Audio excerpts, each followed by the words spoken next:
राकेश जी, यहाँ पे प्रश्न ये उठता है कि जो एनफोर्समेंट डायरेक्टरेट का जो जो पूरा मामला है, ये बहुत ज्यादा विवादों में रहा है पिछले दिनों, और ऐसा लगता है जैसे एनफोर्समेंट डायरेक्टरेट एक बहुत ही ड्रेकोनियन एजेंसी के तौर मैं विद इन कोट कर रहा हूं, ड्रेकोनियन एजेंसी के तौर पर कन्वर्ट हो चुका है, और विपक्षी नेता लगातार आरोप लगा रहे हैं कि उनको टारगेट किया जाता है। तो इस फैसले से क्या आपको लगता है कि सुप्रीम कोर्ट के जो एनफोर्समेंट डायरेक्टरेट की गतिविधियों में थोड़ी कमी आएगी? नहीं आशुतोष जी, मुझे ऐसा कुछ भी नहीं लगता है कि एक एक डायरेक्टर के चेंज हो जाने से उनकी गतिविधियों में कमी आएगी, या वो पहले के से थोड़ा ज़्यादा लॉ अबाइडिंग हो जाएंगे या ज़्यादा कंसिडरेट हो जाएंगे। उनके पास ड्रैकोनियन पावर्स हैं, उनके एक्ट में लगातार अमेंडमेंट किए जा रहे हैं। हाल ही में एक ऑर्डिनेंस ला के जीएसटी के मैटर को भी पीएमएलए के अंडर ले आया गया है, और उनके फेवर में सुप्रीम कोर्ट का जजमेंट है। तो डायरेक्टर कोई भी रहे, ईडी की कार्रवाई में कोई कमी नहीं आएगी। एक बात मैं यहाँ ऐड करना चाहूंगा कि जो आज का जो जजमेंट है, वो मैं बहुत बड़ी विक्ट्री नहीं मानता पोजीशन के लिए।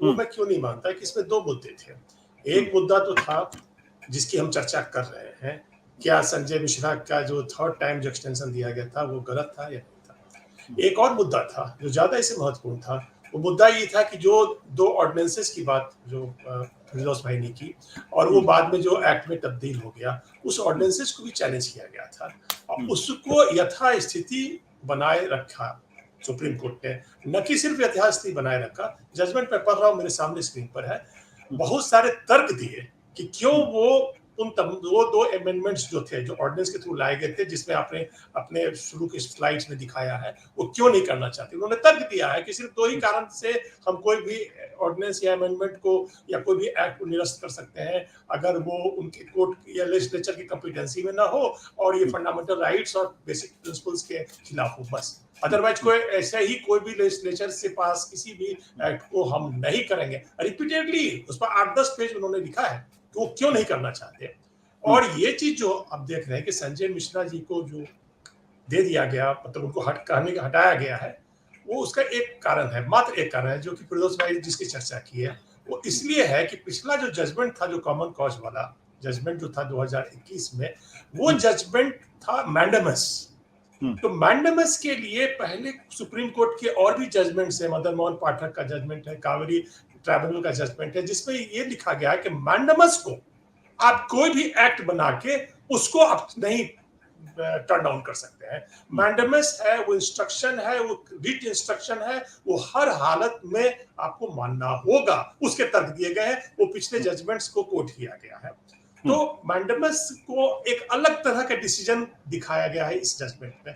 ऑर्डिनरी जजमेंट को चेंज करने का, उनके बेसिस को चेंज करने का पार्लियामेंट को राइट है, ये भी बात इस जजमेंट में कही गई है कि आपको राइट है, लेकिन मैंडेमस है, वो स्पेसिफिक इंस्ट्रक्शन है। अगर आप मैंडेमस, हमारा इंस्ट्रक्शन है किसी भी पब्लिक अथॉरिटी को कोई काम करने के लिए, अगर आप उस काम को ना करते हैं और एक्ट बनाते हैं, तो इट विल सीम्स जैसे आप एक अपीलेट अथॉरिटी हो गए हैं जुडिशियल रिव्यू, तो वो अलाउड नहीं है। तो ये इसमें जो थोड़ा फेस सेविंग हुआ है अपोजिशन पार्टी को, जिसको हम अभी सेलिब्रेट कर रहे हैं, just because of mandamus message. तो मैंडेमस का राकेश, मैंडेमस बहुत ही कानूनी शब्द है, तो हमारे कुछ दर्शक शायद इस शब्द को न समझ पाए, इसका मतलब क्या है और क्यों आप इसको इतना इंपॉर्टेंस दी जा रही है? देखिए, मैंडेमस एक रिट है। देखिए, आप आर्टिकल 226 में और आर्टिकल 32 में कुछ रिट है जो आम जनता को मिले हुए हैं। उस रिट के लिए आप सीधे आप सुप्रीम कोर्ट का या हाई कोर्ट का दरवाजा खटखटा सकते हैं। 5 तरह के रिट होती है, उसमें हैबेस कॉर्पस है, सर्सियोरो है, मैंडेमस है, प्रोहिबिशन। लेकिन ये जो मैंडेमस होता है, वो तब रिट दिया जाता है जब कोई कोर्ट किसी पब्लिक अथॉरिटी को या किसी लोअर कोर्ट को ये आदेश देती है कि आप ऐसे परफॉर्म करेंगे। ये मैंडेमस जो है गारंटीड है कॉन्स्टिट्यूशन ऑफ इंडिया में।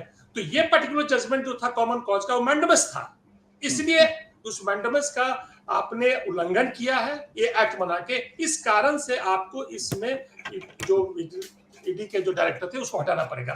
लेकिन दुर्भाग्य की बात अफसोस इसमें यह है कि सुप्रीम कोर्ट ने इस बात को मान लिया है कि आप 5 साल के लिए अपने मनमर्जी का कोई भी आईबी का डायरेक्टर, सीबीआई का डायरेक्टर, ईडी का director, home secretary, defence secretary रख सकते हैं।